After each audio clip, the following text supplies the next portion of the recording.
NRI Telugu Desam northern America Telugu association రాష్ట్ర ప్రత్యేక సలహాదారుగా కోమటి జయరాం గారు నియమించినందుకు ముందుగా మా అందరికీ ఆనందంగా ఉంది. ఎందుకంటే రాష్ట్రంలో ఏ ఎన్ఆర్ఐకి ఎటువంటి ఇబ్బందులు వచ్చినా కూడా మొదటి గుర్తొచ్చే పేరే జయరాం గారు. అటువంటి వ్యక్తికి పదవి రావటం, మనం ఎంత అర్ధరాత్రి ఫోన్ చేసినా ఇక్కడ ఎన్ఆర్ఐ తల్లిదండ్రుల నుంచి ఏ ఇబ్బంది వచ్చినా మొదటి ఫోన్ మేము జయరాం గారికి చేస్తాం.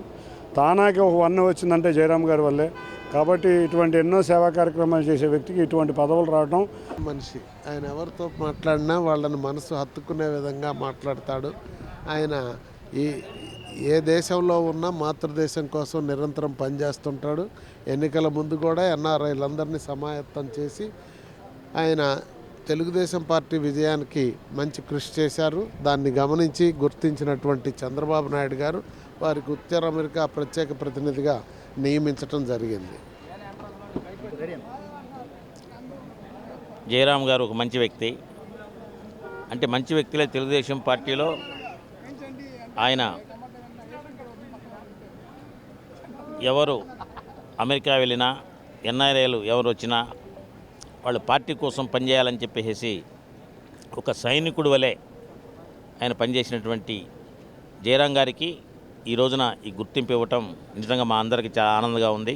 వారికి మనస్ఫూర్తిగా అభినందనలు తెలియజేస్తూ 29లో కూడా 2029లో ఎన్నికల్లో కూడా ఎవరైతే ప్రవాసాంధ్రులు విదేశాల్లో ఉన్నారో వాళ్ళందరినీ కూడా క్రోడీకరించి మొన్న 24లో ఏ విధంగా అయితే పనిచేశారో దానికి ఎక్కువగా పనిచేసే విధంగా వారు ప్రయత్నించాలని చెప్పి కోరుకుంటూ వారికి మనస్ఫూర్తిగా ఇవే నా అభినందనలు. ఏం చెప్పమంటావు? కోమటి జయరాం గారు ఏంటి జగమెరిగిన బ్రాహ్మణుడు. ఆయనకి జయం అవసరంలా. ఈ పదవి అనేది ఆయనకి అలంకారం కాకుండా ఒక బాధ్యత పెట్టినట్టు.